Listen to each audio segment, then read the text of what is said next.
Cusses Gorse was to be the venue for the first round of the Severn Valley Club Championship in 2021.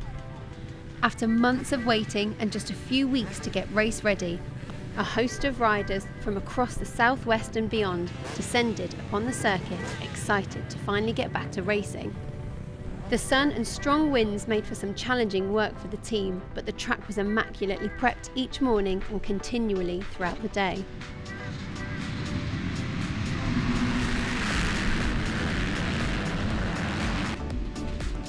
The combined A and B group got the action underway on both days, the front runners immediately providing some great racing action for those watching. On the Saturday, it was John Adamson and Ike Carter who would set the pace, both aboard KTM machines. They would battle from the gate to the checkered flag in all three races, working their way through lapped traffic in the later stages.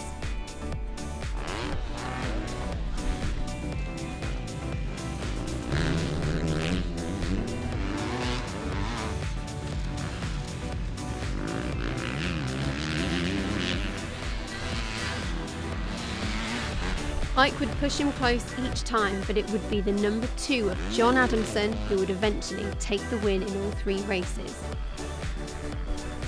The Sunday also saw an intense duel at the front of the pack, only this time between Joe Clayton on the Kawasaki and Alfie Jones on the KTM. They would trade positions throughout the race and each take a win from the first two motos.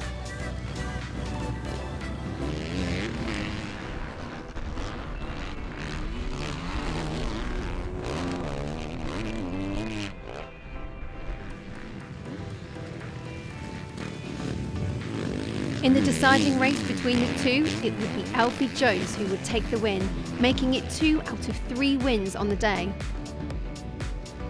The overall win for the weekend though would go to the super consistent Callum Watson, who grabbed top 5 finishes in all 6 races and made them count. In the B group, it would be the number 119 of Christian Paberge, who would pick up the overall win with the 2 wins, 3 seconds and 1 third place finish. In the combined adult C group and the over 35s, there were some impressive rides and some dominant performances. In the over 35s, it was Kieran Lewis who was most consistent across the weekend and would take the overall win aboard his Yamaha. The adult C group was dominated by the 996 of Connor Tingle on the Kawasaki, who swept all 6 races across the weekend, with Hayden Carter and Callum Ward also putting in some solid performances to finish 2nd and 3rd overall.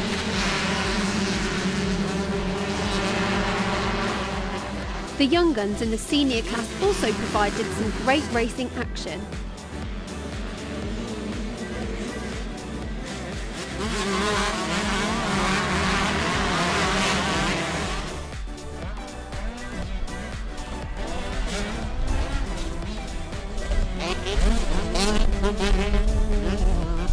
On the Saturday, the 89 of Jake Randall started well, getting out of the gate near the front in each race.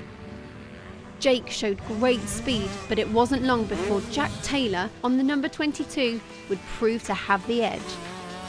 Jack would take 3 out of 3 race wins, with Jake a close second in each of those.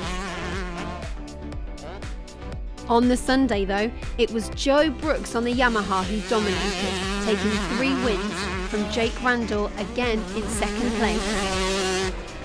Dan Arkle and Joseph Leake were pushing hard across the whole weekend, and on the Sunday, Billy Duke and Max Smith joined the party to further add to the group of riders vying for position. Jake Randall's hard charging and consistency across the weekend though would eventually secure him the hard-earned win overall, with Dan Arkle and Joseph Leakes rounding out the top 3.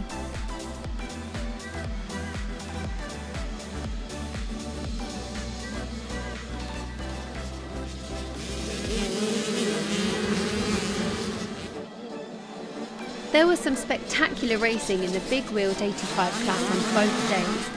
the top few riders looking particularly impressive, sending it over the big Cusses tables.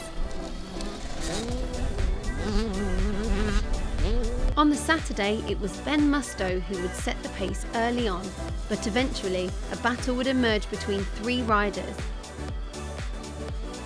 The 11 of Sean Mahoney, the 417 of Harris Greeno, and the 44 of Ollie Bubb. These three swapped positions several times in the early stages of each race, but would eventually finish in the same order in all three races. The Sunday was no different, as the three would go at it again, but each time end up securing the same three spots on the podium.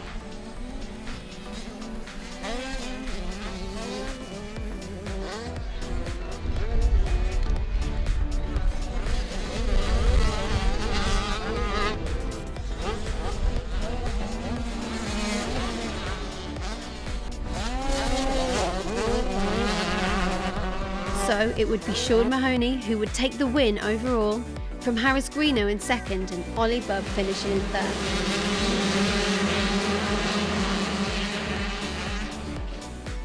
If the big-wheeled 85s looked spectacular over the big Cusses jumps, then the small wheels took it to another level. On the Saturday, it was the 14 of Freddie Gardner who spent most of the time out front, taking 2 out of the 3 race wins. Gus Mustoe on the 361 battled hard and was never far behind, taking 2 second-place finishes in the first 2 motos. It would eventually be the consistent Riley Small and Shane Jones, though, who would hotly contest the overall, with their results improving as the weekend went on. Shane would have a small setback in the first race of the Sunday, sliding off on a slick spot while leading the first lap, and he wasn't the only one who would fall victim to the fresh water. Shane would remount and still finish second in that moto, before winning the following 2 races. And at the death, there would be just 1 point separating them for the overall, but it would eventually be Shane Jones who came out victorious, with Riley Small finishing second and Zane Stevens in third.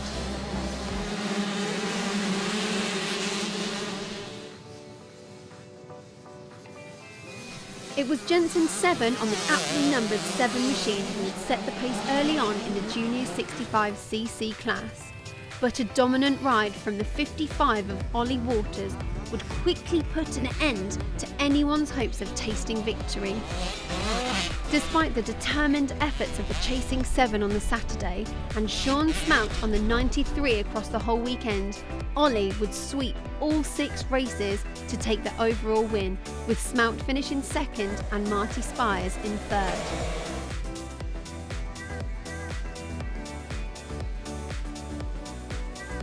And finally, it was the turn of the auto riders who had no problems getting to grips with the big national circuit. Jamie Curry would get out front and take the win in all but one of the 6 races. That race win would go to the 17 of Jimmy Whiston, whose consistent riding would secure him second place overall. It would be Jamie Curry with the overall win though, with Elliot Scheuer finishing third. Away from the front of the pack, there were also some notably impressive efforts and improvements from many other riders in the field, rounding off a great weekend for all involved.